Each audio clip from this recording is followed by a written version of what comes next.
Preparing the Krabby Patty! Hello, friendos and bendos, it's me, Z, and oh my god, it's finally happened. The first arc of the new Ben 10 comic has wrapped up, and I'm so happy with it. I remember when it was revealed in 2024, and it took like there was so much radio silence with this book, and then we got an announcement of its release date, and then that was delayed again, and I'm like, oh my god, is this book ever gonna come out?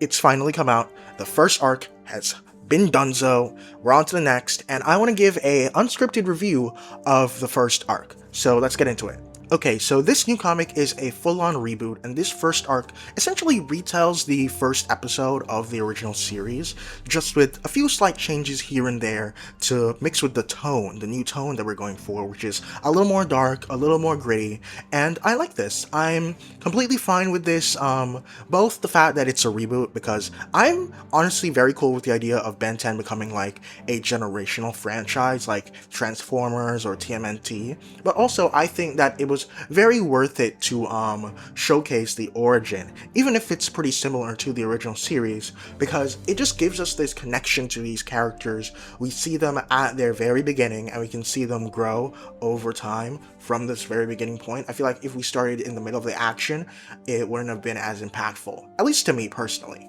When it comes to positives, the first one I really want to talk about is the alien designs. I really like these, especially now that we've gotten the finalized ones by Robert Carey. We know what all the aliens are really going to look like, and they're just so good. They walk this very fine line between like actually very alien, but still looking like their, classic counterparts. Some of them look a lot different than others, but they still are those aliens at their core. They're going with the reboot roster, which I am fine with. I think the reboot roster is actually like pretty good. Like, it would be my choice for a roster, but I think it gets the job done. And if you're wondering what my favorite redesign is, it has to be Heat Blast. It looks just so good, so clean. I love the kind of armored look he has. Another thing I really want to praise this comic for is the technology designs. Both of those things, the alien designs and the designs of like the technology and the vehicles, Robert Carey does a very excellent job at those things. And that brings me to one of the criticisms that was very popular in the beginning, but I've seen it like very much quiet down a bit as the series went on, and that's Robert Carey's general art. I personally like it. I saw the problems with it in the very first issue, like the character design faces for the kids, for example. But I knew that those things would improve over time. I mean, it's just the reality of monthly comics. It's the reality of pretty much any ongoing medium that there will be growing pains, and I very much agreed with the criticisms, but I also believed that this thing would improve, and it has. And I'm just so glad, and if you've seen the previews for issue number 4, it looks even better. Like, genuinely, the art in this book is getting like exponentially better issue by issue. I am very much excited by that.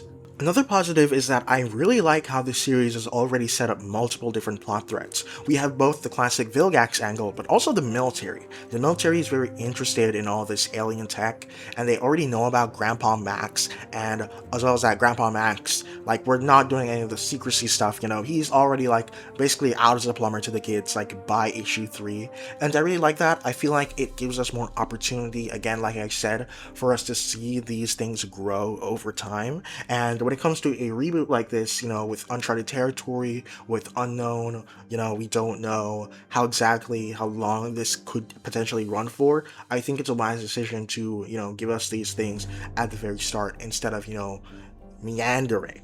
That being said, I feel like there are a bit of an issue with the pacing. There are a bit of issues with the pacing, especially in issue 3. It feels like there's very much a need to like wrap up things and like get Ben going into that superhero mood, when issues 1 and 2, they really didn't feel like he was about to be like a full-on superhero. Like, very much there was a lot of intrigue and like horror, and he was like, I don't know if I want to do this hero thing, you know what I mean? Well, not really that. It's more like, I don't know if I want to, horrifically transform to aliens, but by the end of episode 3, it's like, not episode 3, issue 3, it feels like he's just, okay, I'm doing a superhero thing now. It's not fully that, but, you know, it kind of feels like they a bit rushed it at the end. There's also an issue with, I feel like, in issue 3, there's also this moment where, like, the kids see, like, this guy get brutally murdered, like, outside in front of them, and they're like, oh shit. And that's it. There's not really, like, an insane reaction that I would expect from a 10-year-old seeing a guy get murdered in cold blood by a giant metal crab. But the thing is, while this is definitely a problem and a criticism that's very much warranted, it's not like, you know, this wasn't also kind of a problem with the classic continuity, you know.